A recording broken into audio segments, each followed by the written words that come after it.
Good morning and welcome to the Corona Chat with Matt. We are continuing to move through the New Testament letters, and I believe I found a golden nugget that's I felt completely challenged this morning. So hopefully you will be able to relate to this golden nugget that I've pulled out of Hebrews chapter 12. I started thinking that life is tough. I'm going to suffer. I'm going to face trials. I'm sometimes going to go corona crazy, right? I'm going to face hardship. I'm going to face loss, maybe even shed my blood. That's what Hebrews chapter 12, 4 through 13 kind of points at. But this is all to refine me, to bring me peace, to give me level paths for my feet, to heal me. So suffering is for my good, and I question that. It's hard to accept a lot of times. But we're going to work our way backwards through chapter 12, and I think I've found something that's going to help us this morning. Verse 22, it says, "But you have come to Mount Zion, to the heavenly Jerusalem, the city of the living God. You have come to thousands upon thousands of angels in joyful assembly, to the church of the firstborn whose names are written in heaven.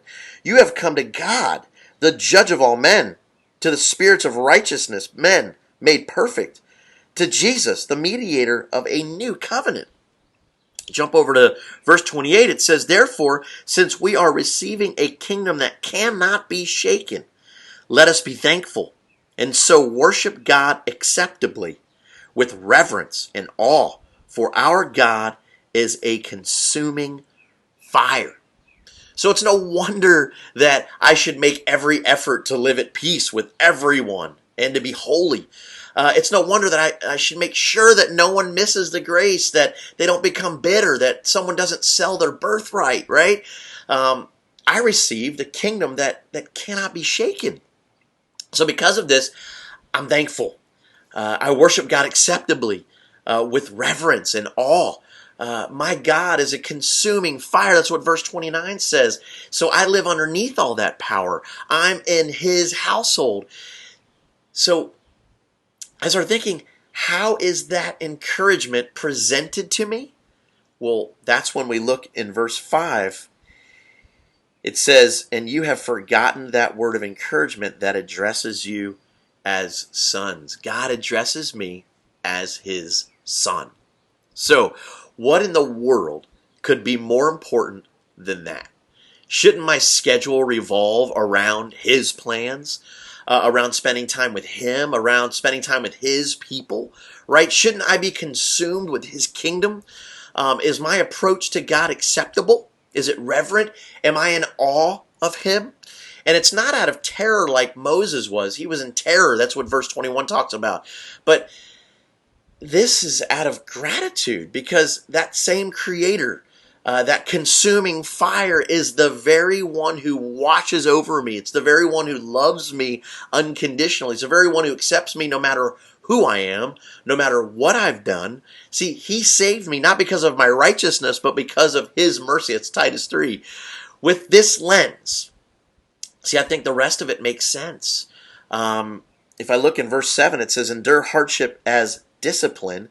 God is treating you. He's treating me as his son. "For what son is not disciplined by his father? If you're not disciplined," and everyone undergoes discipline, "then you are illegitimate children and not true sons." If you look a little bit further down, it says, "God disciplines us for our good, that we may share in his holiness. No discipline seems pleasant at the time, but painful. Later on, however, it produces a harvest of righteousness and peace for those who have been trained by it." See, if I miss God's love, me being his son, I miss the point of suffering. I miss his discipline. I hope this challenges you, but also inspires you and reminds all of us that we are his children. And because of that, the suffering, the discipline will come, but it's going to refine us and make us stronger and truly get us ready, prepare us to spend eternity with him. I hope you have a great day. Be safe out there. I love you all.